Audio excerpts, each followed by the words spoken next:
I'm built to win. Applied myself, I filled it in. No time for the doubt, they counted me out, I'm getting it in. Yeah. No time for no loss, I'm paying the cost, I'm in it to win. Yeah. Refuse. Mine, it can't be diffused. If you ain't thinking the same, then we playing by different rules.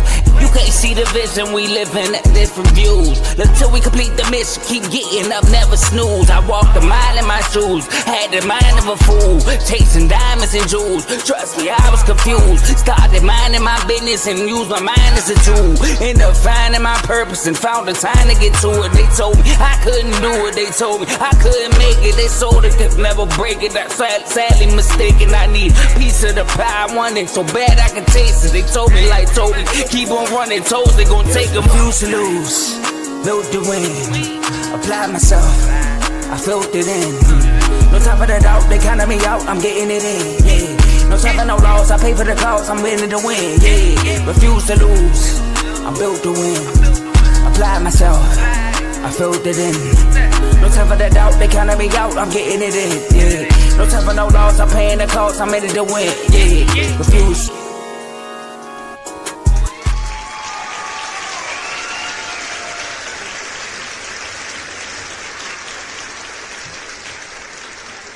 Welcome to Refuse to Lose Sports. My name is Joe Jordan. We have a great episode for y'all today.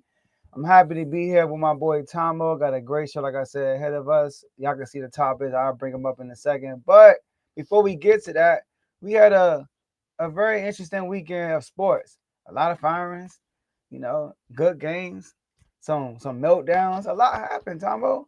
But before we go through that, I just want to ask you, my brother, Mr. Get Done Son, co-host of In the Red Corner, Cowboys fan, because we all talking about football today, and Wizards, shout out to HOA, right?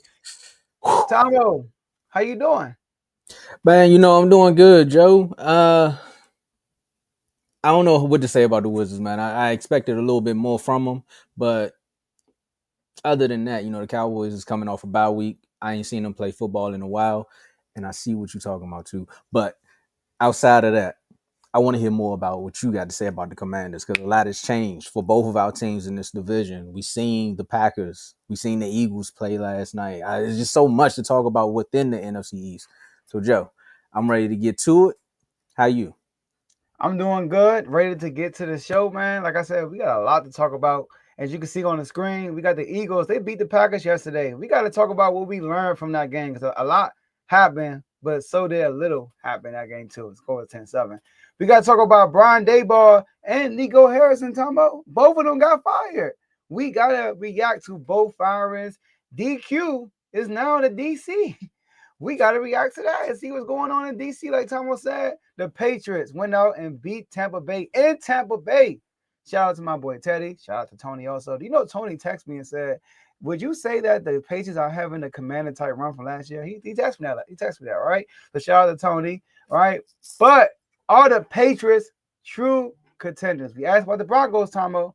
Now I'm going to ask about the Patriots.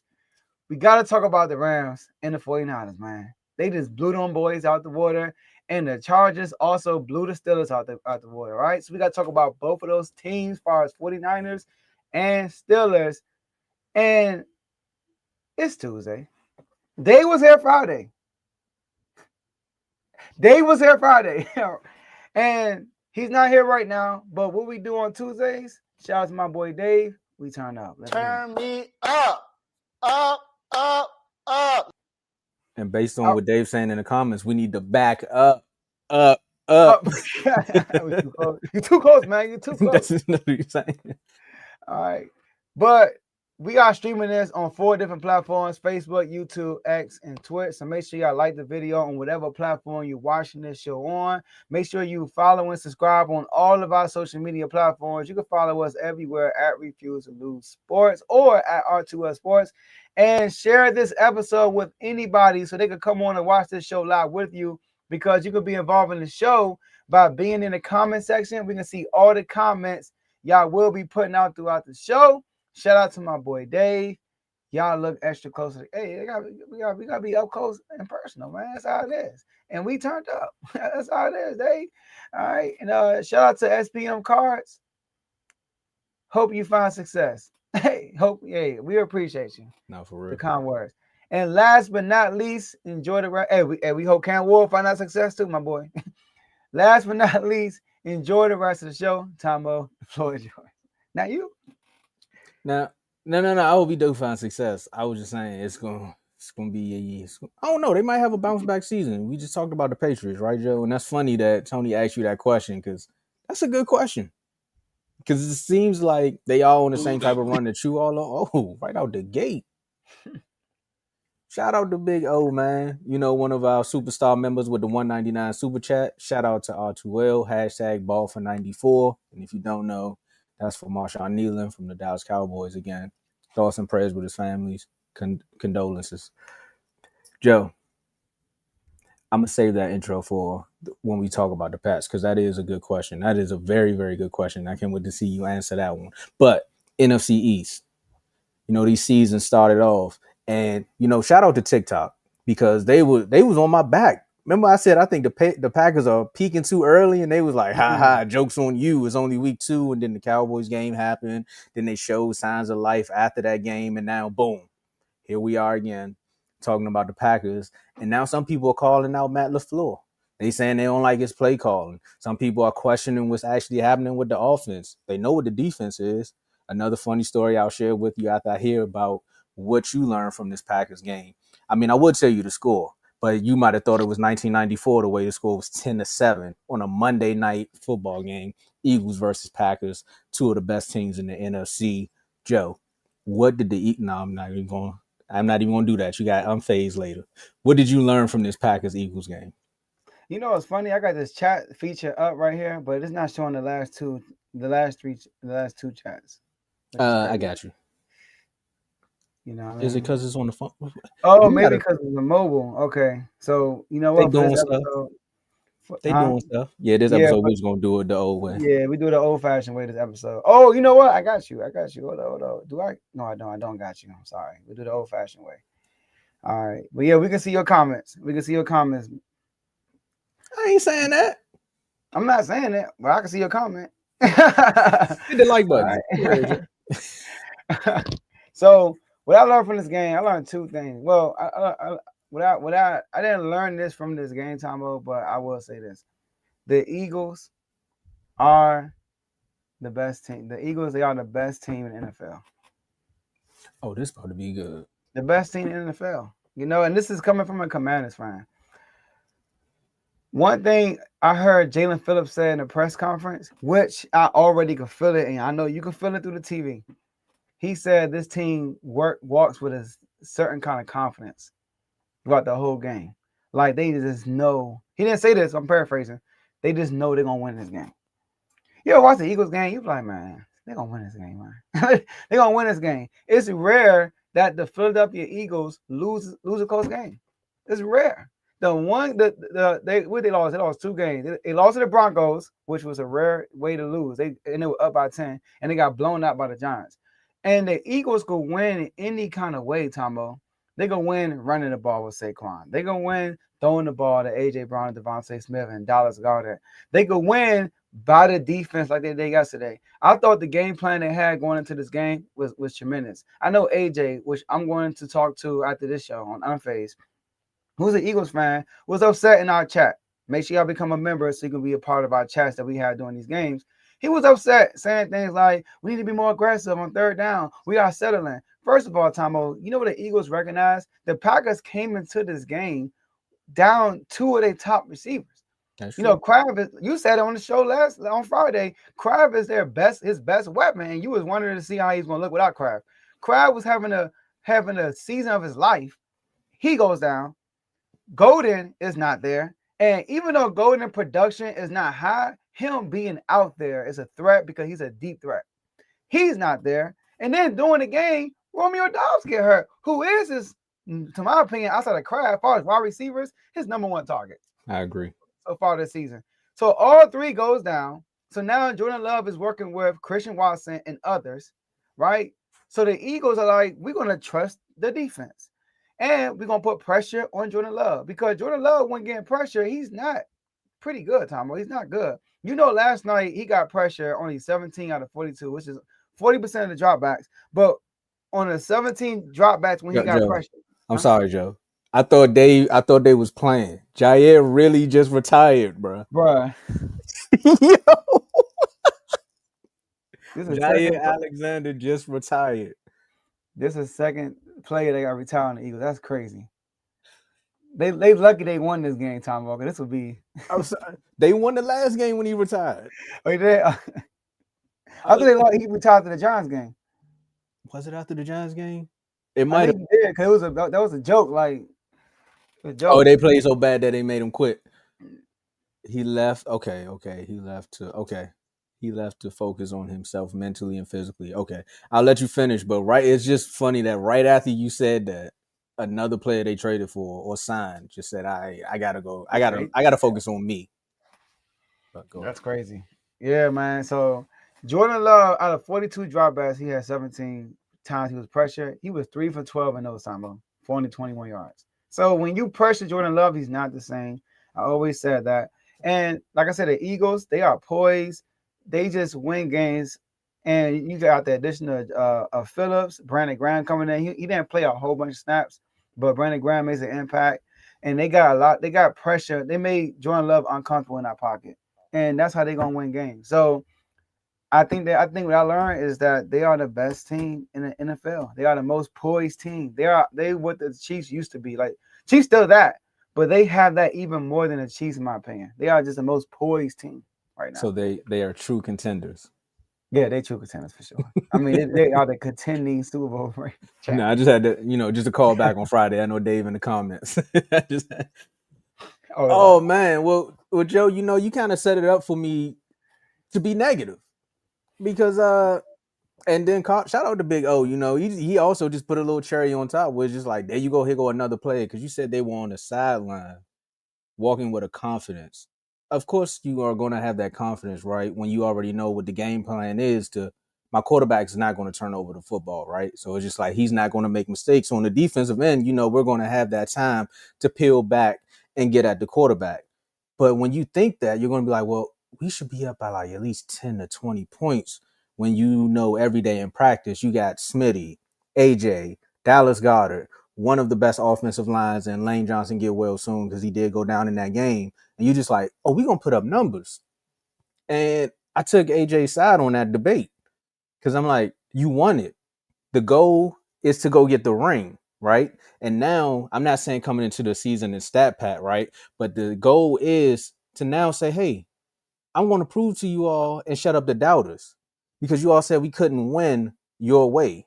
Well, I won it my way, and I'm going to show you that I can win your way as well. And I'm going to make sure AJ go get that 1,000-yard receiving season again. I'm going to make sure Smitty get that 1,000-yard receiving again. And I'm going to see if I can get, Saquon, that record that you all told him not to break because he wanted to go win a ring. We're going to try to go get that for him as well. Because, again, what else do we have to prove to you all? Right. And then some people will say, well, you're looking at it, the glass half empty, when some people will look at it half full and say, we don't have to do it no way. We can continue to just do it this way and win games. But when you have a quarterback who's talked about as much as Jalen Hurts is talked about, some people put him in the top 5, but the ridicule and the disrespect that Jalen Hurts gets on a day-to-day basis, you wouldn't even think they won a Super Bowl. So as a competitor, what's making you say, okay, I got my ring, I'm going to go out there and do it like that because I can do that. Instead of saying, you know what, we just going to go out here and win games. Nah, because even when Brady got Moss, they went up in the stats. He said, y'all going to give me one of the best receivers? I'm going to show y'all what I can do with it. There's been plays. I know we don't want to go all 22 with it, but there's been plays where A.J. Brown has been wide open. Why are they finding it so hard to get A.J. Brown the football after these 3 seasons? Why is it a 4th down and the game is on the line and you decide to just toss it up to him when you could have just either kicked the field goal or ran the ball, probably got the 1st down and now kneel the ball and the game's over? There's just so many questionable moments with this team. So when you say on the sideline with the confidence, some people have it.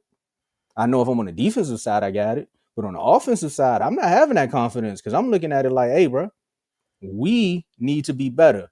Mm-hmm. And Kev, they retiring because y'all brought somebody out of retirement. Don't you see how the card works? You should have let that man stay home. But That's what I learned from this game is that Philly needs to stop playing down to their competition, right? Because you're better than the Packers. Your defense maybe just is up there with the Packers. I'm not gonna sleep on the Packers defense. They have a good defense, but their offense is way better. Me and my brother Dave said it on the show. We all believe that Hurts is a better quarterback than Love. We all believe that the wide receiving core that the Eagles have is better. We all believe the running backs, some would say they kind of that's a push. Some people would say it, or some people will argue that Saquon is better. But at the end of the day, you had the better offense. You have the better, I can't say offensive coordinator, but again, throw it up. Yeah, and here's the thing, man. The Hurt supporters who are upset like AJ about the game yesterday. I mean, AJ picked Hurts to be MVP. He need Hurts to air the ball out to win MVP. So for AJ's narrative, yesterday's game don't help his narrative. But ain't this the same AJ and other Eagles fans that always say that Hurts don't care about nothing but the win-loss column, right? Ain't that what everybody said? You and also what AJ said in the chat. We just saw Hurts and the offense in Minnesota have a perfect game. So are the Eagles capable of having a game if need be? Because they needed to score points against that team. Although Carson Wentz was sneaking up the joint, it was a close game. AJ Brown had to get a game-sealing catch to win that game. They also put up, I know it's the Giants, but the Giants been playing well. They just been melting. And they blew up, put 34 on the Giants. So they show that they can put up points, and they also showing they can win out these gritty games. 10-7 against the Packers, who have a great defense, by the way. I know the Cowboys did something different with them, but that was also on the road in Dallas. This was in Green Bay. And Green Bay defense is lights out at home. So and lastly, I get it. AJ Brown won his stats. Devontae Smith won his stats. But what do Cav help me out in the comment section? Cav said something about Sirianni. He said the team goals are above the personal goals. And the team goal is to win back-to-back Super Bowls. So I'm sorry, AJ Brown. If you want to be a number one receiver in the league, as far as what Jamar Chase and them doing, go somewhere else. But if you want to win a Super Bowl, some games going to be yours, and some games you're going to have 2 targets like you did last game. So, hey, I'm sorry. I get you, Tomo, but it's all about winning. So let me ask you a question, Joe. What's the Eagles' record right now? 7-2. Are they not leading the division by at least 4, maybe 5 games? They number one in NFC. Don't you just need to win the division to get in the playoffs? Yeah, but the Eagles are different. They don't win on the road. But I'm just asking the question though, right? They just need to get in the dance, right? Uh-huh. And you said they have 2 years of this. So I know we saying the Eagles don't win on the road when they get in the playoffs, but there's another thing you said too. They have confidence on the sideline. So I'm just going off of what the players are saying. So you got the confidence on the sideline. You got a 4 or 5 game lead in your division. All you need to do is win your division to get in the dance. So at this point in the season, you can show off. You can try to get these guys their numbers unless you really don't have that confidence. Unless you're like the Wizard of Oz. You get what I'm saying? Where it's just like you're bragging to the world that we have this confidence and how we can win these games. But we really don't know for sure, because without us getting home field advantage, we know we're not going to the Super Bowl. That's not real confidence. That's just you saying, I need to win a way that I have to just to get there, because a comment that came up, it says, hey, can the Eagles win without cheating? I'm not going to say that, but can the Eagles win without home field advantage? Because if you're truly a good team, we've seen the Chiefs do it. They had to go on the road and win Super Bowls to get to the Super Bowl. If you truly the team that you are bragging that you are, go get your folks them numbers, because it's not like it's a tight race in your division. You have no competition there, right? You can go do that. That's where the real confidence comes from. You the defending Super Bowl champs. The real defending Super Bowl champs don't come into the season saying, nah, we're not talking about that. No, we the big dogs. Come beat us. So you want them to listen to everybody else and prove everybody wrong. I want them to back up the trash talk that they have. You get what I'm saying? But think about it. If they win a Super Bowl back-to-back, no matter how they do it, what everybody going to say? Oh, you wouldn't do it without AJ. You wouldn't do it without the same narratives that everybody been saying now. I mean, if we talking about Hurts by itself, That's a different conversation. Maybe I'm not saying they not, but maybe they're not as confident in her. I don't know. But when it comes to the Eagles as a whole, if they go back to back, what are we going to say? We're going to say they're the best team in the NFL. I mean, I'm gonna say it, but at the end of the day, don't talk trash about it. Just go about it as why not talk trash? Professionally. Because you can't. You don't really believe it. Go ahead. They won back to back. It depends on how they went back to back. How about I throw that caveat out there? Depends on how they went back to back. If they go into Philly, because you got to think about it, Joe. You just beat the crap out the Chiefs in the Super Bowl. You beat the mess out of one of the best teams. You got the GOAT. Y'all got him out here saying, "Look, man, I need to go back into the lab." He cut his hair. He went back. He went back to Texas Tech on him. You should cause some of these games they walk into, Joe. They just don't got that bravado where it's just like we them. It's just like, all right, guys, we got to win the game. Like that's how I feel. Man, listen. If the confidence is not in a quarterback because they're not airing out, they don't want to turn the ball over. I don't know, but all I know is whatever they're doing, it's working. You just said it though. Now I will say this though. No, you said it. Nick Sirianni threw me off by having this game plan all game, but then on fourth down he throws a bomb to AJ instead of relying on the defense. He gambled right there and put the Packers in good field position, and the defense still came away. But that was contradicting to what the game plan was all game, in my opinion. Joe, you said it though. What did I say? They don't got the confidence in their quarterback. Let's talk about Daboll getting fired. I'm just saying that's what it sounds like to me, Joe. You can't say you got confidence and don't do it. Y'all can kill me in the comments if y'all want to, but hey, Daboll had all the confidence in the world in his quarterback, and look, that kid was balling. He went down with another concussion, and then it's just like get well soon, Jackson Dart. Yeah. The game plan that we believe for Jackson Dart shouldn't be what it is. I don't know if you've seen Ryan. Was it Ryan Clark's post about it, right? But he said basically they need to stop trying to run the kid because he's not the stature of the quarterbacks that in the style that he runs with. This is the NFL. But Daboll, 2-8 for the third consecutive season. That's in, oh my God, and 20, 40, and 1 in his tenure with a percentage of 32%. Joe, we talked about this early in the season, right? We said with Jackson Dart, I know I said it, that they shouldn't fire Daboll because they let the GM get one more year, and we all know what happened there. So you should at least give Daboll another full season with the quarterback. But they said, you know what, we can't do it anymore. Daboll's out. And my reaction is, why they got to do this to me? Right?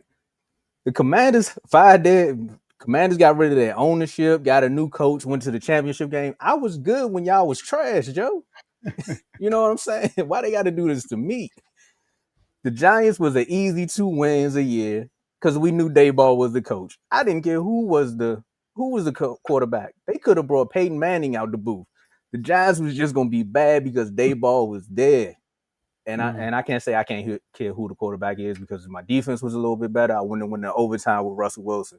But Russell Wilson got benched the week later because Daboll is there. Daboll on Hard Knocks, and I was trying to find a clip, but I was like, you know what? I'm not even going to play that clip because I feel bad for the guy. He had Jaden Daniels right there. He played with Jaden Daniels. He asked him, you know the infamous clip. We asked him to do the play, and he was like, what are you doing this moment? He said, score a touchdown. He was like, oh, that's cute, but what do you do? No, score a touchdown. That's what you want to hear. See, Joe, that's the confidence in the quarterback right there. You know what Nick Sirianni would have said in that moment? No, you got to throw it to AJ. But no, you got to throw it to Saquon, Shipley, or give it a draw. Hey, throw the check down and let them do all the dirty work, and then you get the yardage. But let me stop. I'm not going to keep shooting at him because Kev in the comments, that's the only reason I'm talking about the Eagles. But as far as Daboll, I think he needs to just probably go back to either being a full-time offensive coordinator. I think the Giants now need to actually go in and do the right thing by their defense. They have the quarterback. Go get an offensive line. For me, the real light is on the GM now because the scapegoat is out. You're the real reason why this team has been bad all these years. Daboll has just been coaching with what you gave him. He's been trying to make things work, but you can clearly see the division around him. The fact that they even let y'all lap them is insane to me because The Cowboys and the Eagles had their quarterback. The Cowboys and the Eagles had their defensive pass rushers. They had their wide receivers. They had almost everything. They went out and got Malik Neighbors last year. Then they go get, excuse me, then they go get their quarterback this year, and then they play around with the situation, but still don't give them an offensive line. Like, they got to make something work. So everybody want to crack jokes about the Cowboys ain't been nowhere in 30 years, but the Giants literally let another franchise come and just lap them, get their franchise QB, go to a divisional game, and still find ways to make things shake. So, Joe, they ball. How you feeling? And it's crazy because we got a better record than them still, and we been horrible, bro. Like, y'all can sleep the rest of the season and still probably. We on a 4-game blowout losing streak, like 4-game blowout losing streak. So, but this was long overdue, Tomo, and like you basically that's what you said. Like you saw this comment, Tomo. Last 4 games, they gave up 75 points in the fourth quarter. That's not good. Daboll and the Giants are 0-4 this year when they have a 10-point plus lead on the road. 0-4. The Broncos scored 30 plus points in the fourth quarter. The Bears game, Tomo, was a meltdown. I talked to somebody, I don't know if it was you or Carl, but somebody said, I think it was Carl, it was Russell Wilson's fault. I think it was Carl. And I got to disagree with that, man. Like, when a whole team melts down, you got to look at the coach, man. You got to look at the coach. When you have a lead and there are constant meltdowns. You was definitely talking to Carl. Yeah, because once you say anything about a coach and he say a player, I know it was Carl. That's his thing. Look, he even said it. Because think about Carl, the Ravens, all the meltdowns. Who we looking at? We're looking at John Harbaugh. Like, what you doing, bro? All these meltdowns. The coach is like Tomo. That game, they were up 17-10 in the fourth quarter. It was 1st and goal. They didn't punch it in. Russell Wilson runs it on 3rd down, gets tackled on the 1-yard line, and they kick a field. Bro, you got 2 wins. Why are you playing it safe? We just saw the Bears just last week. I think it was last week against the Bengals. Pull a miraculous comeback against the Bengals. So why play it safe? Why not go for the touchdown right there? So that's number one. They up 20-10. They allowed 2 touchdowns after that in 2 consecutive possessions. And they still had over a minute and like 30 left on the clock. And Tomo, when they punt the ball after the first score, the punter shanked it and put them in good field position. It's just a bunch of crumbling, fumbling situations going on with them. And you got to look at the culture with that. And you know what's funny? It's not funny that Justin Dart got hurt. But when he got hurt against the Bears, I was looking for a Daboll. He's going to scream at the doctor again. I was looking for that. Nah, he couldn't do it this time. No. He got in trouble the last time. That's why he ain't do it this time. But Tomo, I know you say he on the hot seat. Why? Why is his seat not burnt and destroyed? Why is this GM still in the building, bro? Why is he still there? Say that one more time for my brother Dave in the comments, because we told you he should have been gone. Like, no, yo. I said that when your GM makes a decision, you gotta see what happens. We saw what happened. Saquon won a Super Bowl. Come on, man. This man almost had 2,000. Yeah, he actually had 2,000 yards. And he won a Super Bowl, bro. And if the Chiefs didn't focus on this dude, he would have won Super Bowl MVP. He actually ran them to the Super Bowl, for real, bro. He ran them there. Carried them on his back. He did. He was good against the Rams. He was good against the Packers. And against us, he set the tone against us and scored a touchdown in the first place. So what happened? You keep the same GM. If I'm the Giants, I'm firing him and Daboll and start fresh.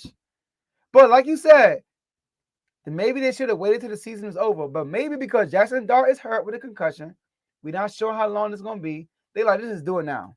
Jackson Dart's hurt. This is do it now. So I'm not mad at that firing, but fire him too. So that's my only thing about the Giants. They should have fired the GM also. Kev. Even when he had his best weapons, they was losing, Kev. What you talking about? Bro, I'm sorry. They had, Kev, without these 2 weapons, they had double-digit leads, bro. They still losing. Joe, you know what I thought about as you were saying that? They said Jackson Dart is out. They looked at his relationship with Russell Wilson. And then on the ticker, it probably came across the Colts win again. They're like, bruh. And Daniel Jones didn't even have his best game. They're like, we could have had Saquon and Daniel Jones, and we could have just got neighbors and found a way to make something work. So you know what? I think they all gonna fire the GM at the end of the season. But like you said, they probably let this play out because of everything that he drafted on the defensive side. Because he good on the defensive side. It was the offensive side where he just couldn't make things work. So they said we're gonna get the scapegoat. Because normally what happens when coaches are about to get fired, they get rid of the coordinators first to try to prolong their career, and then one more season after that is like, well, it wasn't a coordinator, Mike McCarthy. It was you. So I think that's just what it is. But nah, every time the Colts win a game, I know the owner probably was just like, not again. We got Daniel Jones and Saquon. They both 7-2. And then Tomo. Once again, we talked about this with who? Cam Ward when his coach got fired. Bro, you know you about to get Jackson Dart. You know Brian Daboll's on the hot seat. Why not fire him then? You know you're not keeping him, bro. That's you know true. that. Just fire him and start fresh with a new culture. With your new QB. I don't get why these, bro. You just saw what the Commanders did last year. Why won't you just copy that? Like this, it's just common sense, bro. Look at Drake May. Once you got rid of the whole culture and it's changing, look what Drake made now. Look at Caleb Williams now. Like, now Caleb Williams ain't playing the best, but the Bears are in playoff contention now. Actually, Joe, I think I'd rather let's shift it back. Let's say the Commanders, right? And we can go back to the before JD5. The spark that they had with the youngins, that Eagles game. Imagine if they would have did that going into the season. You got Jackson Dart, Scatterbo, Neighbors, and then your defense was showing up the way it was supposed to. I'm not saying they probably lead the division, but you have more wins now because again, it's something about that magic. You just gotta when it's there, it's there. You had it with RG3 and Alpha Morris. I seen the same thing with Dak and Zeke. You seen it again running back with JD5. Who's y'all running back? Brian Robinson at times. At times. But I'm gonna just say JD5 and Ertz because that was where the real magic was at, right? And Terry, right? And Scary Terry. But look at what's happening now with us. I would just say any running back with Jalen Hurts at this point because any running back with him, I'm not saying any running back can do it, but it's just magic when they get with him because Miles Sanders, Swift, and now we already know what Saquon is. It's like the epitome of where they was going with the running backs. But you just see what that magic is, and you got to run with it, and boom. I mean, Scatterbo was a freak injury, and then Dart was, I mean, you can't control concussions. It's football. Like I said, get well. But yeah, man, you got to get that lightning in a bottle early. You can't wait for that. And them starting Russell Wilson, that's why I said it on the panel. I said, Russell Wilson won't be starting this whole season. I'm trying to tell y'all, it's not happening. You did. And now he's back. So we'll see, man. NFC East, man. This has been a good NFC. I'm so glad we didn't have a game this week. Oh, my goodness. It feels good to talk about everybody else's team. Because now it's your turn. Okay. Where's my boy at? I thought he would have been in the comments, man. Decorius, where you at? You asked for this. He probably got like 50 forks. He probably got he ain't got no plastic forks. He got all metal forks for you, Joe, to let you know, man. I told you. Now we Quinted to win it, man. After that, I don't even know what to call that, man. That rematch, they got y'all back, man. Your quarterback wasn't there, but they got y'all back, man. And Big O playing the song somewhere. That get back you know what, right? 44-22 loss to Detroit. Had the whole city of Detroit getting buffed up. Dan Quinn comes out and says, you know what, I'm just going to take over the DC, the defensive coordinator play calling from here on out. Joe, not Joe Witt, Joe on the show. How you feeling, man? I'm Quinted to win it. I like that. All right. So what's going on is Joe Witt is still part of the staff, and he will be back in the booth after one day of being on the field. He'll be back in the booth assisting Dan Quinn like they were back in Dallas. Exactly what Dan Quinn said. This will be the same setup for Witt like they were in Dallas. All right. And DQ will be officially the play caller going forward. Oh, this and good. He said Joe Witt Jr. took it like a pro, like he is. He said took the news good. He didn't, which I expect, obviously. And maybe Dan Campbell motivated him, Tomo, because Dan Campbell took over play calling against us, and they had a season high in yards. So they didn't even punt the ball against us. So maybe that's the case. But and look, man, the reason why the change is made because the defense is horrible. It's disgusting. Now, don't get me wrong, we have the most injuries on our team than any other team in the NFL. Do you know that as much as Dave rattled off all his injuries, do you know they're second behind us? Trey Amos is now out for the year. Another key injury on our cornerbacks. Today's defense, that was Friday. Okay, more injuries. Today's defense, that was Friday. And we got more injuries too. And Payne has got suspended. That's another dude ain't probably won't play next year. I mean, next week. Like, I'm gonna say, you know something we don't know? well, he got suspended, but he appealed the suspension. No, you said Payne won't play next year. I'm like, you know something we don't know? No, He leaving? He won't play. I said next year. I'm sorry. He won't. He as of now he won't pay. He won't play next week against the Dolphins. He did appeal it. We'll see what happens. He did post a video of him again punched first, so that might help it. So the defense is horrible, Tomo. The defense is 30th right now in yards allowed. They're 31st in yards per play allowed. Woo. 25th in third down percentage conversion on defense, right? 30th in takeaways. 30th. If you're already bad, you're not taking the ball away. It's disgusting. And 29th in points allowed per game. Tomo? 29th. Now, Who 30th? Like we're terrible, man. We're just terrible. And is it too late for Dan Quinn? Because I know he came. The chorus came in the chat and says too late. Maybe it's too late, Tomo. Maybe it's too late to turn the season around. Only time will tell. But this is to see if the problem is play calling or is the problem the players or both. That's what this is about. Because Joe Witt and Dan Quinn are really close. That's his guy. And last thing he's going to do is just fire him without. Let me personally see what's going on. Let me personally put on the headset and let me personally run the defense against a Miami Dolphins team who just had their best win of the year against the Bills. So we're going to have it's going to be an extended trip in Spain, and we're going to be around more than usual. We'll have more togetherness, and we're going into our bye week. So let me just take over and see what's going on. Now, do I believe that Joe Witt Jr. will be here? No. Maybe, but he won't be the DC no more, in my opinion. Maybe Dan Quinn is saying, I'm going to field train Joe Witt and show him personally how it's done. I hope he don't do that because he already did that in Dallas. Right? I was just about to say that. I'm like, what more you need? He already did that in Dallas. So I think Joe Witt is either going to get fired or he's either going to get demoted. But he won't get back to DC play calling duties no more. Now, people are also talking about Cliff. Cliff need to get looked at too. Now, Cliff is safe.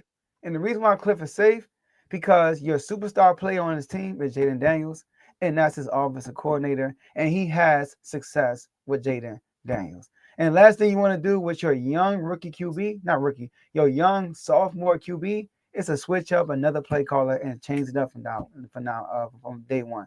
So Cliff, he either going to be a head coach next year if he decides to leave, or he's going to be our OC next year.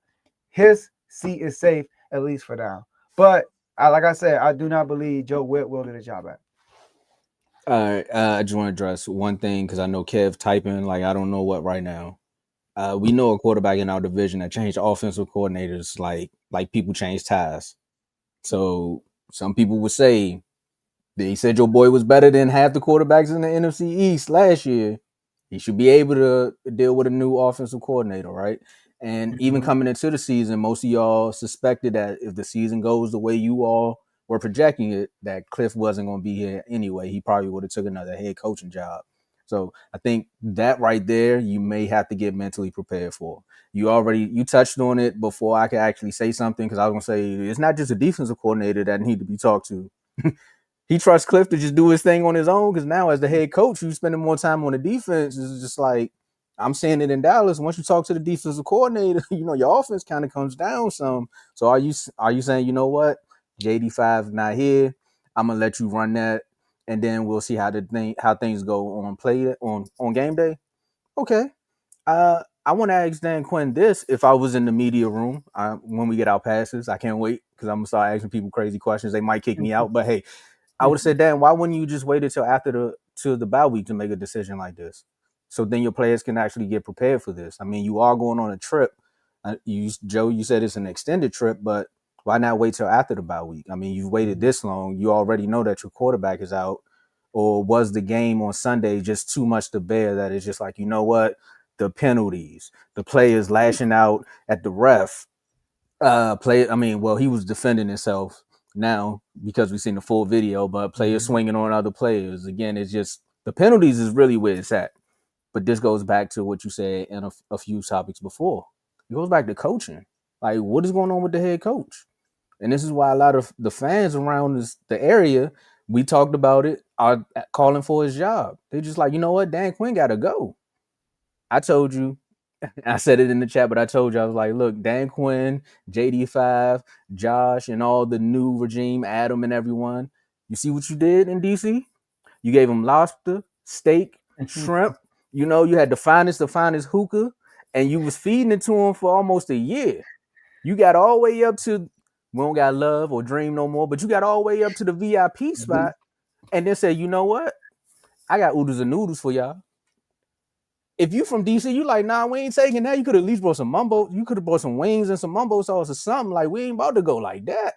And this is why they want Dan Quinn up out of here. They're like, you're not going to tease us with one of the best seasons. Because, Joe, hashtag you don't know my pain. What have you been saying for years? We know what it feels like to win 3 games. We just told everybody we got the best quarterback in the world. And now I got to sit down and I got to eat humble pie a year later. Like, you can't give me 2 years? I understand why people want Dan Quinn gone. But again, injuries, calm down. It comes with the game. So, no, Dan Quinn calling the plays, I would have just more so waited till after the bye week. Now you get everybody a chance to, decompose, woosah a little bit. Because who knows? What if Joe would go down there and y'all beat the Dolphins and he called a good game? Now it's in the back of your mind like, okay, we might got a chance. It's not an X-Bow name like Joe said. We still got a chance to make the playoffs. And then Dan come out and say, yeah, in the bye week, I'm going to take over as a defensive coordinator. And now you got more hope. You're like, oh, Dan calling the plays now. Joe upstairs, we seen what he did. Now, after this, Adam Peters, you on the clock. Because if Dan start calling the plays and the players still look bad, now you on the clock. Because it's the personnel. Take it away. See, waiting to the bye week, this shows me him making a decision now. His belief that we can still turn a season around. You could turn a season around at 3-7, but 3-8, Tomo, it's probably over. That means you go 9-8, and you go 9-8, and you try to make if you win every game after going 3-8, you're 9-8, bro. Like, what are your chances of making the playoffs at 9-8 unless you are in the NFC South? But outside of that, how are you gonna make the playoffs? And also, Payne and Kinlaw. I don't care how much you get hit first, you gotta keep your composure. And Dan Quinn said that's not who we are. He didn't like that what Payne did, and Kinlaw touching the referee. And the commentator, he did a great job. They are gashing us up. And Kinlaw talking trash. We just get a penalty. We just got a penalty. And Kinlaw is in Jared Goff's face talking trash. And then right after that, Jahmyr Gibbs scored a touchdown when he got pushed in. Remember, he got pushed in by St. Brown and them? Basically got bullied into the end zone. Right after Kinlaw. That's the play Amos got hurt on, right? I'm not sure, but that's a play where Payne's punched him when St. Brown scored. But I'm not sure that's a play where Amos got hurt. But what are you doing, Kinlaw? And fire Dan Quinn, yo, can this fan base chill, bro? I mean, you sound like the Sacramento Kings. Like, the Sacramento Kings went and got Mike Brown and won Coach of the Year his first year. And then after 1 year, he gets fired. And do we look even better? No, we are terrible still.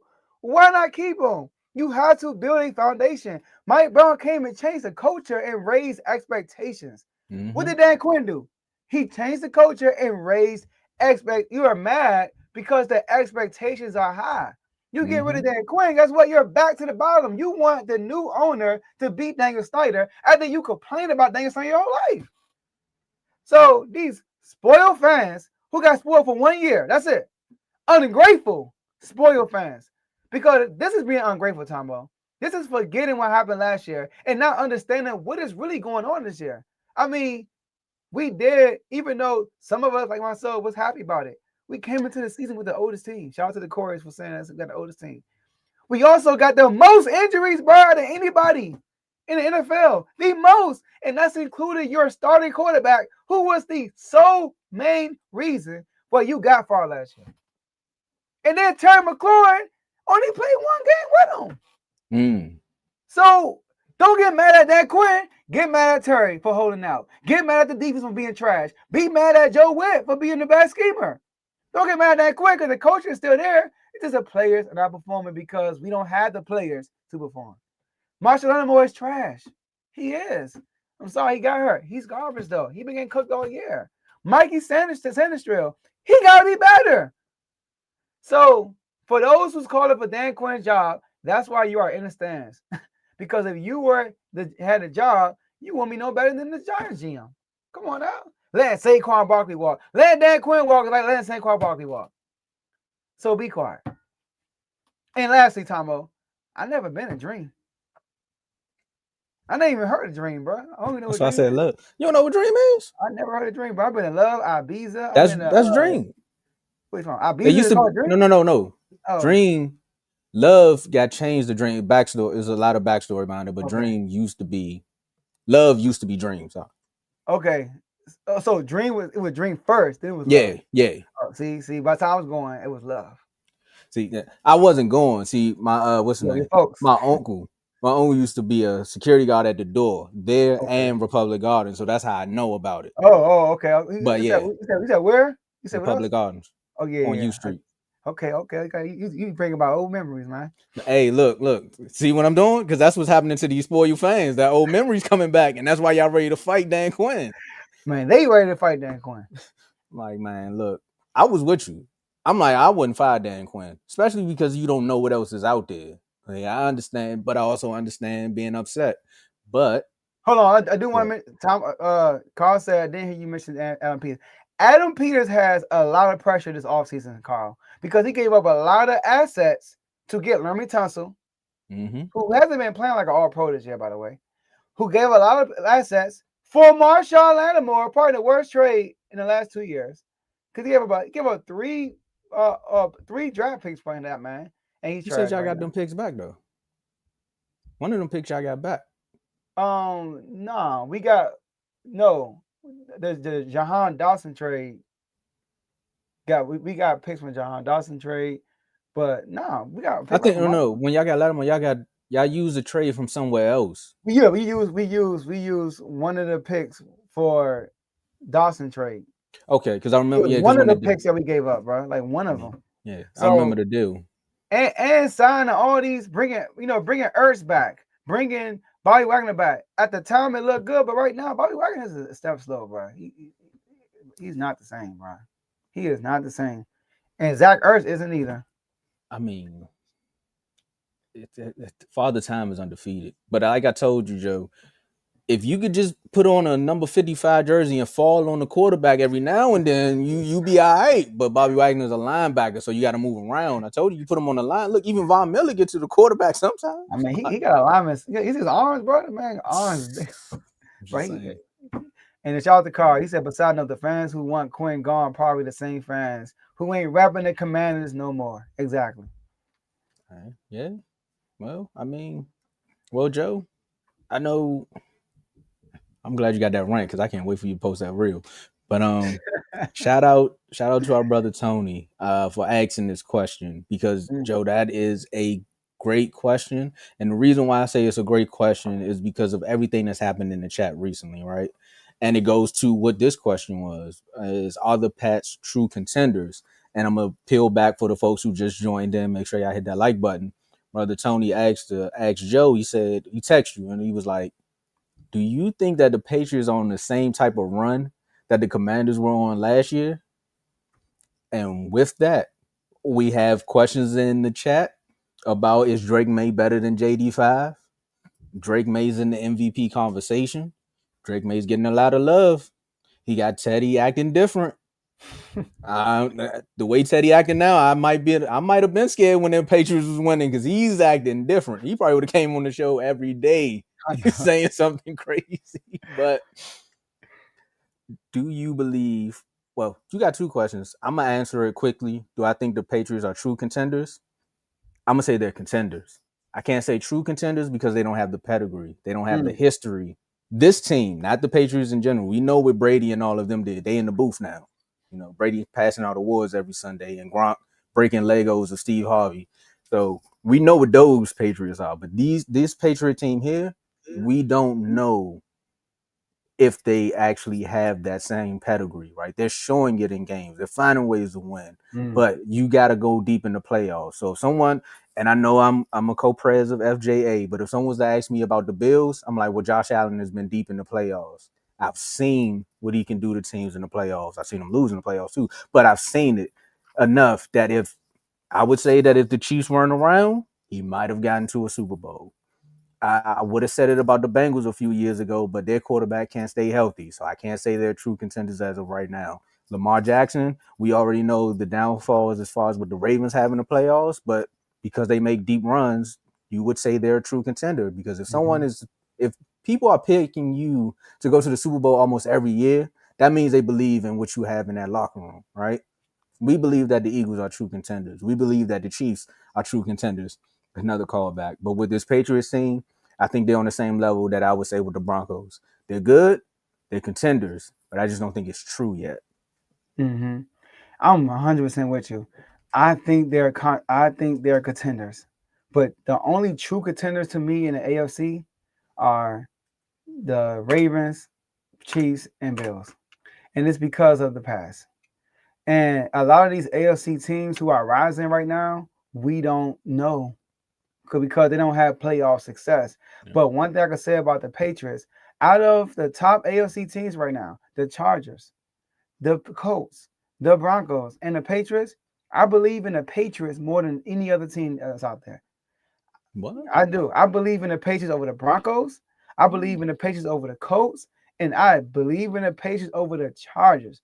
Now, Justin Herbert's been to the playoffs, but he put up two stinkers in the playoffs. Bo Nix, do I have to say any more? And Daniel Jones, do I gotta say any more? He did have a playoff win against the worst defense in the NFL, the Minnesota Vikings, and then proceeds to stink it up against the Philadelphia Eagles in the next round. So I believe in them as contenders. And to answer Tony's questions, I agree. I say y'all are looking like us from last year, but in a different way. So one reason why they're contenders is two reasons, Tomo, and it's 1 + 1. Number one, they have a quarterback that can make plays when need be.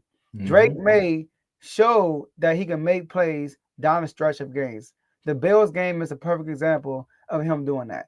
I know he threw an interception at the end of that drive, but he got them down there. That was a bonehead pick. But that game also showed the other side why I think they are contenders, and it's a defense. The defense is good, and the defense is something people aren't really talking about. Drake May is flashy.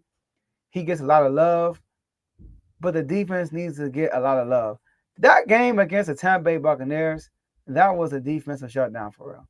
Mm-hmm. They did a great job on Tampa Bay. Drake May and them could not get nothing going offensively, and they held the Buccaneers down. They give Drake May and them enough time to catch an explosion and actually make a play, and they made a big play and they got a touchdown. So right now their defense, they are 6th in points allowed, they're 8th in yards per game allowed, and they're 4th in rushing yards allowed. To be a really good playoff team, you got to be able to stop the run. And they're 4th in rushing yards per attempt. You know, I like the per attempt stat. So they are great at stopping the run, and they got a bona fide, solid, elite cornerback. You know, who can anybody besides Drake London, because Drake London ate them up, but he can X out a receiver.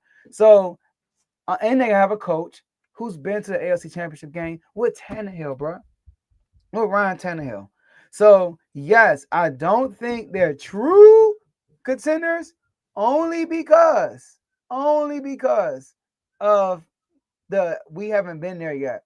But they are contenders.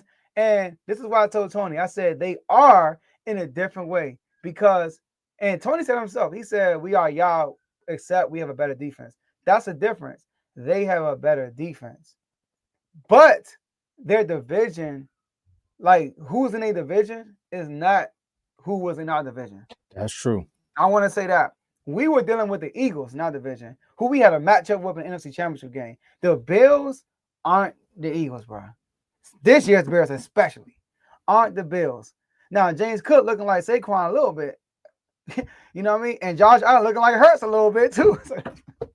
but the defense is nowhere near what the Eagles were last year. Wait. Dak ain't Justin Fields or Tua. But Dak was hurt. I know I'm messing with you, man. When you start naming quarterbacks, go ahead. Dak was hurt. You know, y'all are like the Dolphins. Like Dolphins too. We y'all Dolphins. And then who the other one? Who the other team? The Jet. They share a stadium. They are. There you go. That's crazy. So yeah. Oh, so the Pats and we played we had a last place schedule also. I know the AFC is weak. Pats have an excellent shot. Yes, that's another reason why they have an excellent shot because the AFC is weak. It really is right now. I want to say it's weak. It's questionable. It's nobody stomping on everybody in the AFC. That's what it is. You know what I mean? It's nobody stomping on everybody. But I don't think it's weak. It's like it's cluttered. It's cluttered. It reminds me of the NFC, right? The NFC last year, because last year the Eagles, before the Eagles won the Super Bowl, it was just like the Lions, Eagles, Packers, Rams. There's so many teams that could possibly win it, but you don't have that juggernaut. Like with the AFC, it was the Chiefs, and now they got kind of knocked down. And if you look at the standings, I promise you, it looked like 2008. You would not believe the Colts or Denver was top two in the AFC. Hold on, real quick. To answer that question, we have winning our staff too. What are you talking about? That's what I was brought it up for. I want to see. Go ahead. No, for you to answer, I brought it back up. Yeah, we have experience in our staff also. Our head coach, don't forget, he was with Alicia Boom, and he took a team to the Super Bowl as a head coach. Variable has experience winning wise, Super Bowl wise, as a player, not as a coach.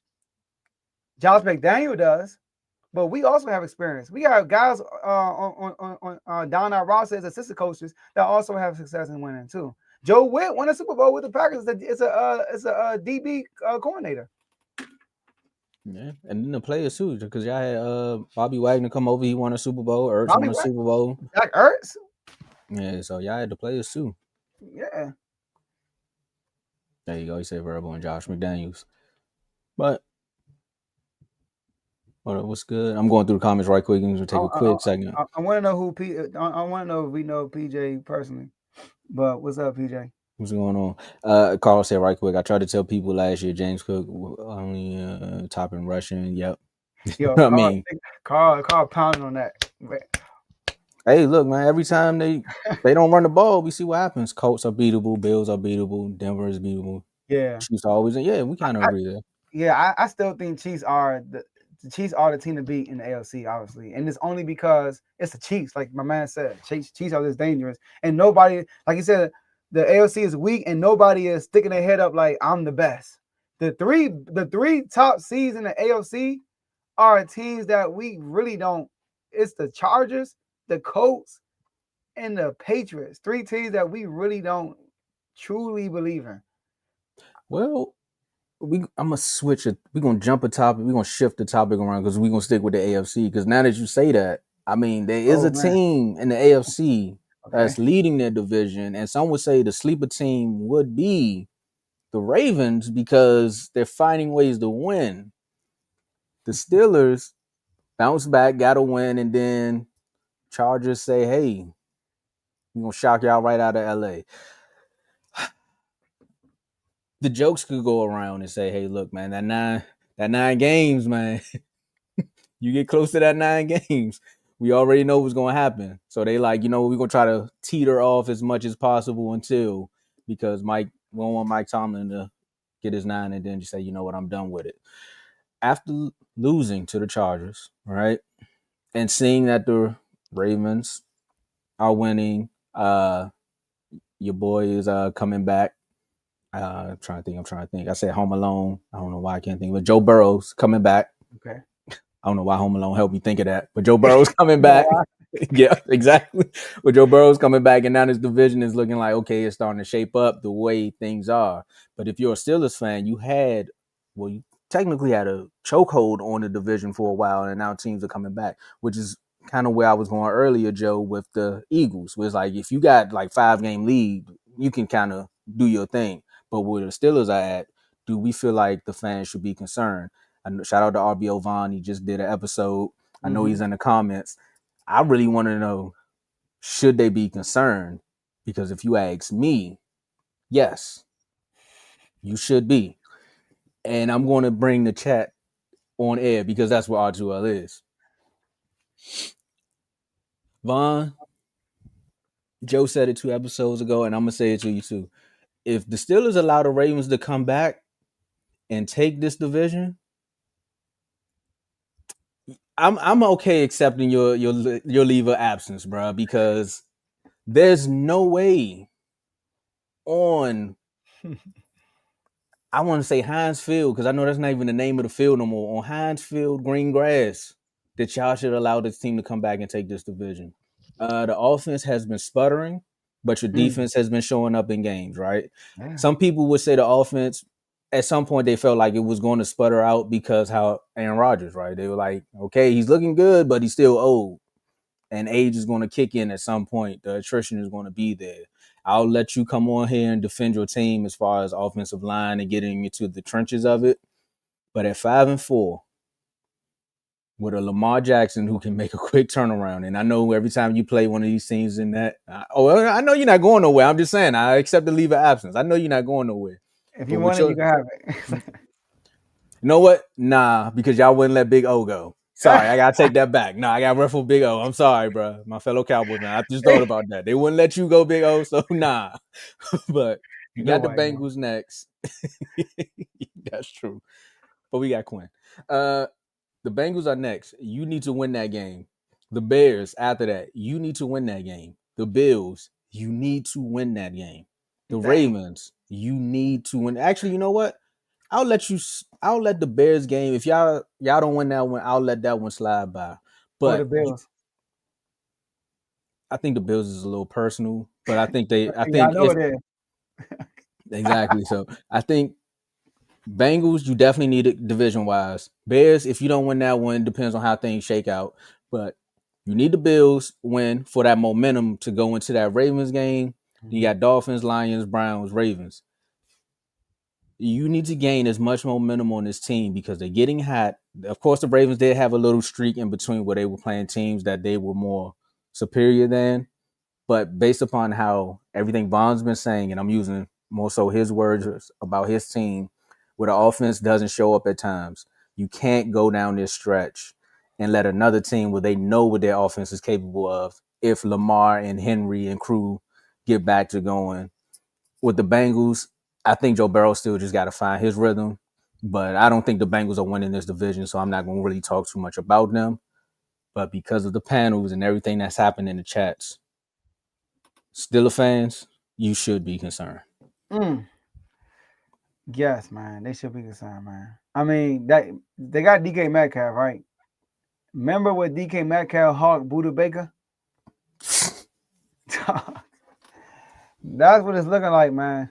Look like they about to hawk them down. But the Ravens, the Steelers are still in sole position right now in first place, and they got to still play each other twice, and they usually split or sweep the Ravens. They showing up. The Steelers sweep them. Okay. It's rare the Ravens sweep the Steelers. Rare. It's usually the Steelers split with them or the Steelers sweep them. So they still got to play these boys twice, and they are capable of beating them twice too. But I want to talk about yesterday, Tomo. What night was it yesterday? Yeah. Tuesday. Yeah. Oh, 2 days ago, Sunday. Sorry, Sunday. Oh, Sunday. Who played Monday night? See, the game was so bad, I forgot who played Monday night. Go ahead, Joe. And also, shout out to my boy PJ. Yeah, he worked with me. All right, so shout out to my boy PJ. Falcons fan, by the way. I told him I'm gonna get him on the show. All right. Tomo, the Steelers lost this game because of Aaron Rodgers. Point blank. And I said in the chat, I said, I wonder what Aaron Rodgers is going to say in the press conference And I gotta give him props. He took a little blame. He said, I had a few bad throws. Ravens fighting for a first round exit. That's what Javon said. All right, so he was terrible, Tomo. The Steelers were 2 for 11 on third down. One of them I took away because right before I have them took that away. So I'm say 2 for 10. They didn't get their first down on third down until the last drive of the game. And I want to quickly, I wish I had the footage. I didn't have time, but I had time to write down what happened. But I wish I had the footage, Tomo. Every single third down was on Rodgers, bro. Every single one they didn't get was on him, which is crazy. Up until not every single one, but the first 7. I'm gonna say that. The first one, the first one, I'm not gonna give him that either. The second one, he overthrows DK for a first down. Javon remember that play. It was a scramble drill, but he overthrew him. The third down, you know what he did? Took a safety. He fumbled and he caught it and he took a safety. The next one, Tomo, he said on 3rd and 10, he didn't let the full play develop and he throws it to Warren early and he only gains 2 yards. The next one, he underthrows a wide open Calvin Austin who beats his man. He underthrows it, it gets deflected. And then on 2nd and 6 on the drive after with 2:16 left in the game, in the first half, he throws an interception, overthrows DK, and turns into an interception, which turns into the Chargers' first touchdown of the game, which the Steelers been playing awesome defensively all game. All game. Shout out to them, man. They really gave up one big play. That was the one to McConkey. And then the one after that, Tombo, he takes a sack on 3rd and 2. The one after that, he had Gainwell wide open. He settled for a pass to DK Metcalf because he tried to draw a flag, but he had Gainwell wide open. He didn't do that. And then on 4th down, he throws a corner. No, sorry. That happened. He missed Gainwell. The drive after that, he overthrew Gainwell on 3rd down and then throws into double coverage on the corner fade to DK Metcalf. And then the score after that was 15-3. And then they went down the score. It's 22-3. The next possession, he throws a Calvin Austin. It tips off his hand. Interception. Game over. So Javon said this in the chat. They can't get nothing that match. Even the offense plays well and the defense don't play well, or the defense plays well and the offense don't play well. It's one of the two. Because the 2 games when they forced 5 to 6 turnovers, the offense was average. The offense was average against the Patriots. It was average against the Colts. But they won both games, though. But the defense was awesome. Against the Bengals, defense was terrible. Offense was good. He lost the game. Against the Jets, defense was terrible. Offense was good. They won the game. They can't get both things clicking in one game. So one thing they should be concerned. But what you can say if you're a Steelers fan is you can see it, though. You can see sparks in the offense in this game. I can see sparks in the defense because what's more concerning is the defense. And to see the defense stepping up in these last 2 games is a good sign to see. Now we got to have the offense to be consistently better on the game-to-game basis. So, yes, they should be concerned. But they should have some hope. Yeah, no, I'm not saying lose all hope, but that's why I listed the games where if you start tanking some of those games and the Ravens start gaining momentum, you could start looking like how the Cardinals was in the Cowboys game before they fumbled, where it's like, here we go again. We got another 4th quarter lead and we about to lose it. But then we know what happened. You know, Javonte Williams fumbled the ball and then we heard the hot mic. So hopefully that you all might have a hot mic moment, but there's room for concern. And Aaron Rodgers' age is another reason behind that because, like you said, the defense is starting to rise up. But Aaron Rodgers is starting to tick down. So we'll see. And that last interception, it bounced off his hand, so I don't blame him for that. That wasn't him. That was a good read. He just didn't catch the ball. But as a leader, you've been terrible all year. I mean, all game. It rose off on the team. But the run game got to be better for the Steelers, man. Yeah, it's been where's Mark when you need him? Well, Najee gone now. Najee was on the other side. Oh, yeah. Hurt. He's still hurt. He hurt, but he was on the other side. You know, yeah, he was. Talking about them revenge games, man. But we're going to jump back into the NFC because I know you say your boy in here, he's a Falcons fan. But we got to do this one for our boy Davey Dollars, you know, to live and play in LA.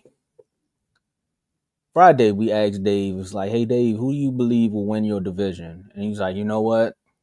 Dave was always going to be honest about his team. It doesn't matter Always.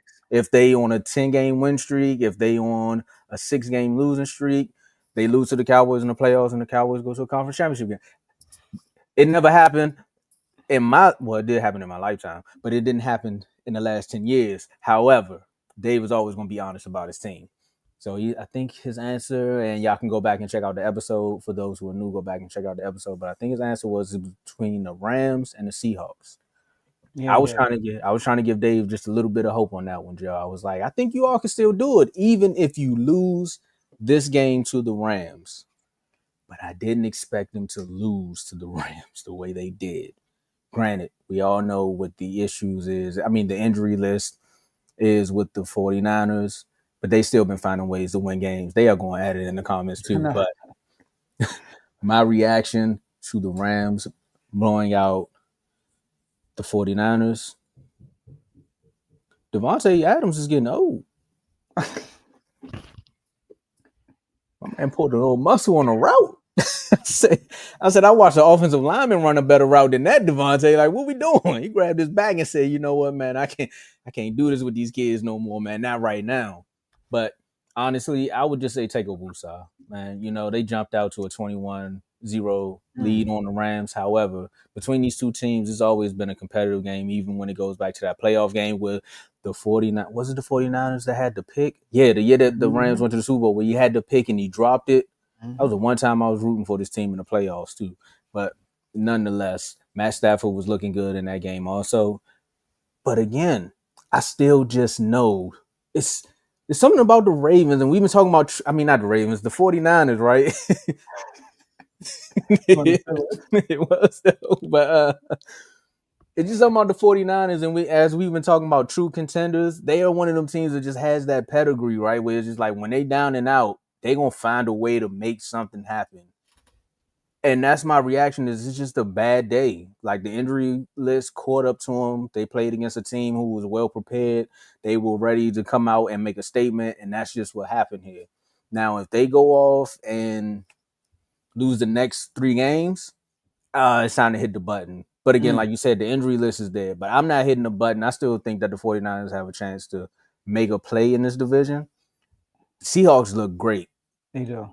So that's when I say make a play, I mean finish second because the Seahawks look great. DeMarcus Lawrence got 2 touchdowns. And I told people, and I've been saying it all year, don't buy high on a team when they beat the Dallas Cowboys defense. Just stay calm because the next week they're going to play against somebody who's better. And look what happened to the Cardinals. They had Jacoby Brissett set to be a starter, and look what the Seahawks did. They brought him right back down to earth. Nah, for real, though. Take it away, Joe. Nah, for real. And by the way, I know you were joking, but for the listeners who think you were serious, Devontae Adams led the team yesterday in receptions and yards. So he got old in that play, but he ain't getting old. He was cooking with Stafford. But that's probably why his back was hurting. Yeah, his back. That was crazy. I was like, dang, he didn't even get bumped. How many he got bumped? He just took like 2 steps and hurt his back. I'm gonna let you go, but that play is how we gonna. I don't want nobody to get hurt, but that's how we gonna look when you do that R2L flag lead. He's like, go ahead, bro. I ain't doing all that. Yeah, Seahawks got our coach. Yep. So, the Rams, they look like the one team that can match up with Philly, and you can be like, they're gonna win. We're gonna see what Detroit look next week when they play the Philadelphia Eagles. But that's the one. Cause think about it though, when they lost to the Eagles, they were spanking them, bro. People remember they were spanking the Eagles. The Eagles had to make a comeback and get a block field goal at the buzzer, basically, to win that game. Because they make that field goal, they lose, huh? I think didn't they block one earlier or he missed one? They did. They blocked 2 that game. Yeah, and they were in Philly, and they were healthy. AJ was there. Devontae, everybody was there. So the Rams, and that was Devontae's like what 3rd game in the season with Matthew Stafford, and he was cooking. So the Rams are the one team in the NFC I look at and say, yeah, they could probably beat if they match with the Eagles, man. Like they could beat the Eagles. I feel now anybody can beat the Eagles. Like it's NFL, but the Rams are like built to beat the Eagles too. Go ahead. I was gonna say in LA. In Philly too. They had 2 chances. They didn't do it.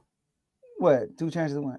Yeah, you're right. They didn't do it. But out of all the teams in the NFL, I mean in the NFC, the Rams are the one team that be like, you know what? They could beat Philly. You know what I mean? So would I pick them? We will see when that day comes, if that day comes. But they look. Matthew Stafford looked incredible yesterday. I mean Sunday. He looked incredible, bro. I mean he was looking good on the run, making play. He threw a touchdown on the run. In the play action was there like crazy. But the 49ers, man, they just decimated with injuries, man. The defense not the same. You know, with all the injuries, they lost their 2 best players, Nick Bosa and Fred Warner, haven't been the same since then. Mac Jones, I mean, I'm not gonna say he's the reason why they lost. I mean, when they was gaining momentum, Jennings did fumble the ball, you know, so that was a big play right there. But they just hurt, they just injured. But can they still possibly win the division? They only 1 game behind. I mean, a game and a half behind Seattle and the Rams, and they beat Seattle already, and they already tied with the Rams. So they are still in the fight. But I understand why Dave wouldn't pick them to win because they just hurt. They hurt, bro. And the Seahawks are healthy, and they just got another receiver. The Rams are healthy also. So, but shout out to the Rams, though. That was a blowout. That was like, you know what? Y'all beat us in OT. Y'all still got Mac Jones there? All right, we're going to blow them out this time. I think that was the get back game. That was the finish of the get back game that they wanted to do in Philly. Because like you said, that first half, they were everything. The Chaps was going crazy. I remember that day. The Chaps was going crazy. And then Kay was like, just be cool. Just be cool. No, he wasn't cool. He lost his cool a little bit. But he said, we going to come back. Don't worry about it. We going to come back. And they did. I know. That's crazy. They came back on 1. But it's the link. Then that's what I said earlier. You got confidence, you should be able to win anyway. Now we need home field advantage to get what we got to get. That's all I'm saying. Seahawks balling too. They are balling. JSN going crazy. They saying he should be an MVP candidate. He needs. This is Carl. The Carl. I was like, yeah, they balling, but Carlson, they gonna lose the division. I was waiting for you to finish your statement. So then you gotta get pressure on Sam Darnold. But one thing about Seahawks, they are running the ball well too. I told you when they got that offensive coordinator, we're gonna run our rock. And it helps. It also helps when you just say, hey, look, throw the ball here.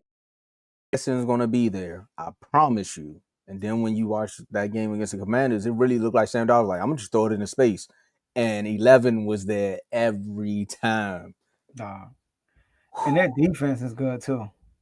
Oh yeah, I mean, you got a few ex-Giants, ex-Cowboys. You got the Ravens coach over there. I think the Cowboys ex-defensive line coach is now the defensive coordinator over there. I'm just saying, we make a lot of decisions to help the league out. But the league finally paid us back, man. Shout out to the Jets. Things in Dallas, man. It's either it's gonna be all good or it's just gonna be all bad. You can go from having a franchise player who everyone loves and saying, you know what, man, look, we're gonna build around him. And then you trade him in the offseason because you can't sign a contract. But that's the wrong Dallas team I'm talking about. We're talking about Nico, who made the call to only the Lakers. He said, I'm only talking to LA because I want to be on the shop. Maybe he wanted to do an episode with LeBron. I don't know. But Nico trades Luka to the Lakers.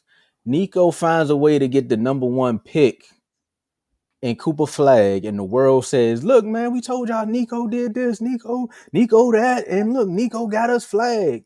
Well, you captured the Flag, and they gave him a trash bag. Nico is no longer the GM with the Dallas Mavericks. I did not expect this one, Joe, but I'll let you take it away, man. What was your reaction? I mean, just like Brian Daboll. I mean, it was bound to happen. Listen to this, man. He said, only time will prove when I'm right. That I'm right or wrong. Yeah, it did. Now, this was too late. And the reason why he got fired is this, Tomo. He lost to the Wizards. Go ahead. Hey, that's another big. Oh, that's Detroit that be saying that. Okay, that's right. HOA, all right. Yes, sir. And I got a good meme for the HOA too. When the time is right, I'll use it. And then y'all can just steal it. All right. All right, but this was too late, and the reason this is why he got fired, Tomo. This is why he got fired, point blank. He traded Luka Doncic, Maxi Kleber, and Marquise Morris for Anthony Davis, Max Christie, and the 2029. What year we in? 2020. We going to 2026. A 2029 first round pick. So this is why he got fired, Tomo. And here's the thing. Anthony Davis, since being a Mavs, he only played 14 out of 40 games, Tomo. 14 out of 40 games. He missed 26 games already. Did you know that if you miss 26 games in a regular season, you do not qualify to get awards? No, sorry, you missed 27 games. You do not qualify. No, it's 20. It's 27. You missed 27 games because the 65 game rule minimum. So he will only miss 2 more games to qualify for any awards. Oh, that's over. This season alone, he played 4 out of 10 games. He's averaging 20 and 10. And the Mavs are 3-8, 14 plays. Luka is averaging 37, 9 assists, 9 rebounds. The Lakers are reverse the record, 8-3, and take away a 1 from 14, the 4th seed. So that's why he got fired. Deservedly so. Let's move on. I'm with you. I think it's not like Daboll. It should have been like Joe Showing. I think that's how you say his name, because that's what should have happened with the Giants, right? They should have fired the GM because of everything you just said. You trade away one of your best players, right? And then look what they're doing. I mean, like I said, I know people kill the Cowboys for trading Michael Parsons, and again, we'll see what happens with the trade, but you got to do something kind of like what Jerry did. You have to replace that player at some point. You can't just sit back and wait. And we all know what AD injury history is. I mean, Kyrie was balling. We know the relationship was there. But, bruh, you have to go get more. 2029, you won't even be around. And well, now it's happened. You're not even around for the pick. Normally, when people trade away their 2 first-round picks, it's similar to what the Colts did, where the GM went up there and it was like, do you want to put a Band-Aid on it, or do you want to fix the actual problem? Shout out to the owner for saying that to him, because, hey, look, if this don't work out, us not having 2 first-round picks ain't got nothing to do with me. That's on the next GM to get. I went and got sauce. So let's just see how this works out. And that's how the Lakers GM is looking. Nico, the statement that you made, it sounded good, but the fans already knew the writing was on the wall. One thing I will say in defense of Nico is I think the organization, if you were gonna fire him, why wait till he get the first round pick, celebrate him, and then see how the season was? You kind of knew that the season wasn't going to be as great because again, Flag is a rookie. Like, you're not trading for LeBron James in his 5th season. He's a rookie, so he got to get acclimated. And then your 2-star players, well, they probably thought Clay was going to be good, but right now Clay is in love. So we'll let that deal with what we're dealing with. But AD was going to be there to help him out. You didn't think with Lively and everything. I don't know where their mindset was going. But if you want to fire him, you should have just, once you got the pick, said, all right, Nico, it was nice knowing you. We're going to go get another GM and make things work that way. Now wait till you lose to the Wizards, then have another dogfight with the Wizards, win the game, and then fire Nico. I don't understand. Yeah, and well, they lost that last night to they lost somebody else last night. They lost to I forgot they lost to, but Nico made a mistake also not getting a point guard, making this boy play point. He got guard. Russell. Russell who? Yeah, Russell. He not a point. He ain't a point guard though. That's what Nico said. Yeah. Nah, bro. He's a score first. Nah. They need a point guard, facilitator, somebody's going to run the offense, and you're making this kid do that. It's putting a lot of pressure on him in his rookie year. You know, should they when they got CP? Huh? Or should they when they got Russ? CP would have been a good pickup, but CP wanted to go back to LA, I think.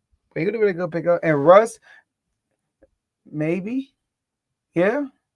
At the meantime. Yeah, that might have been a good. And Russ is a good leader, so that would have helped Flag get through the league in his first year. Like, I would have said that would have been a good signing.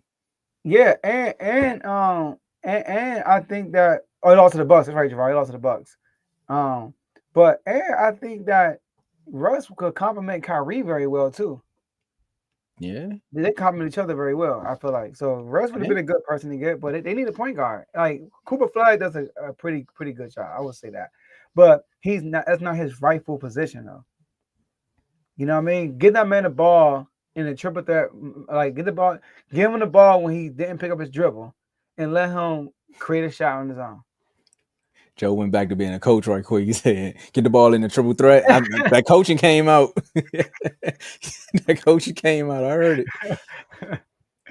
Yeah. So, but yeah. Shout out to Nico. Well, shout out to the Mavericks making the right decision. So now we know that it probably wasn't the owner that convinced that move. It was probably Nico that did that. Yeah, and now it's really going to see what the writing's on the wall. Are the Mavs going to blow it up and start all over? I mean, They still got J Kidd there, and it's still early. So it is. They could turn things around, but again, when you make moves like this shakes the franchise because you already know what the roster is. The new, I don't know who the acting GM is in this situation, but he probably sitting there like, "Oh, this is my time. Let me see if I can get something for AD. Let me see if I can get something for D'Lo." Start bringing some pieces in because, like you said, they need a point guard. So maybe he's like, "All right, now it's my time to show off because I want the job." We'll see.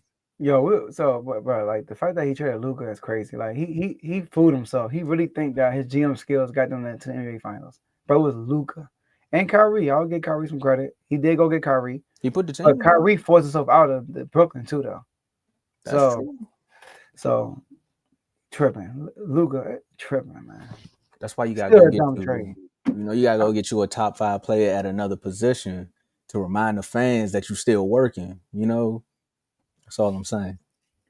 I mean, at least y'all flipped y'all trade. That's what I'm saying. You gotta go but and also you go get a top 5 player at a different position to help you stop the run. Right. And then Tomo, y'all got more first round picks than they did, and the NFL first round picks, one first round pick is like 3 in the NBA. Not for real. That was the stupidest trade in history, bro. In sports history, I can think about. That was worse than a trade that got vetoed when Chris Paul probably. That was probably worse than that trade that got vetoed. That was stupid. I was watching something where Sham said where he got the first inkling of it, where people were saying it. He had to look at his phone like 3 times, and he said before, as he was typing a tweet out, he was like, "I don't know if I should hit send on this because I don't know if it's real. Like, I don't believe that this is happening right now." His hand was shaking. He was and man, remember I got this. I was like, hold on, I gotta make sure if I post it in the chat.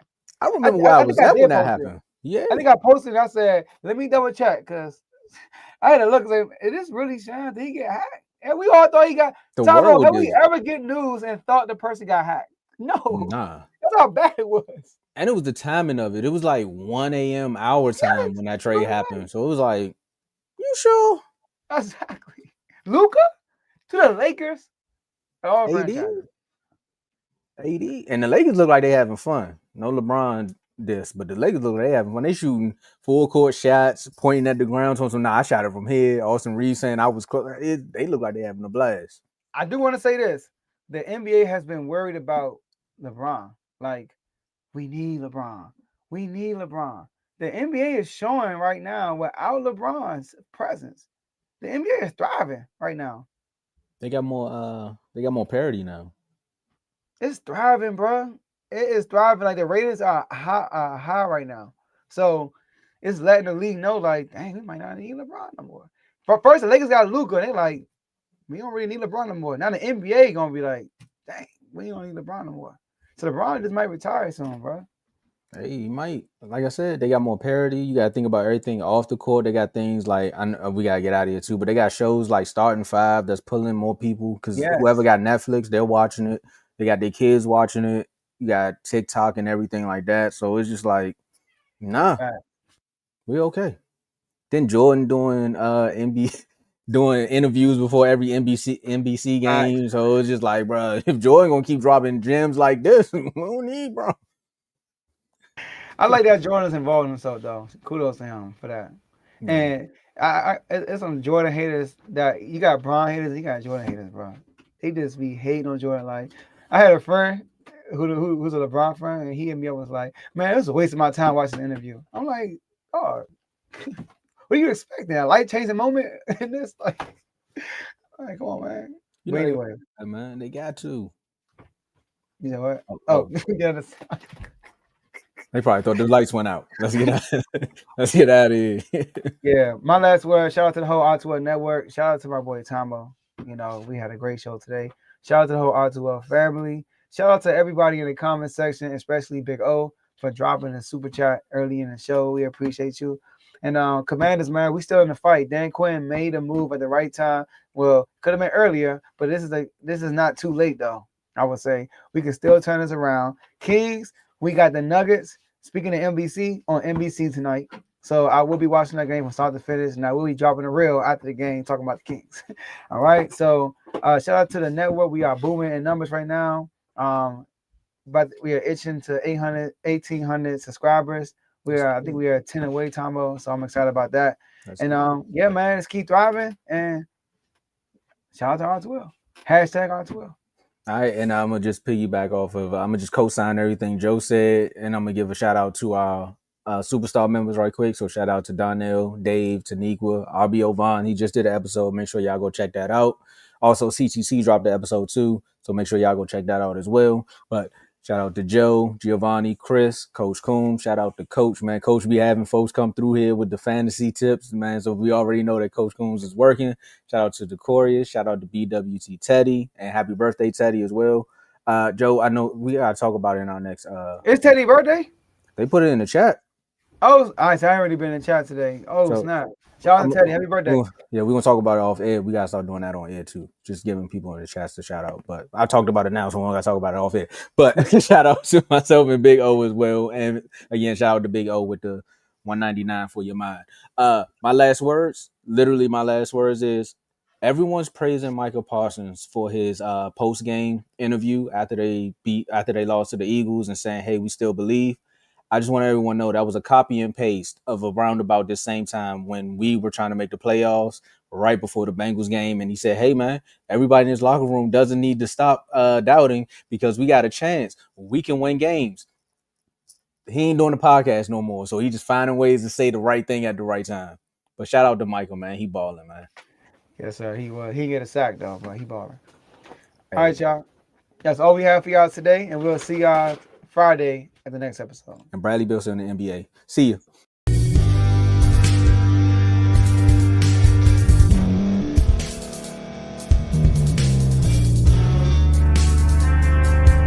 Thank you for staying to the end. If you're watching this on YouTube, please like this video, subscribe, and also hit that notification button so you can be notified next time we put out a video.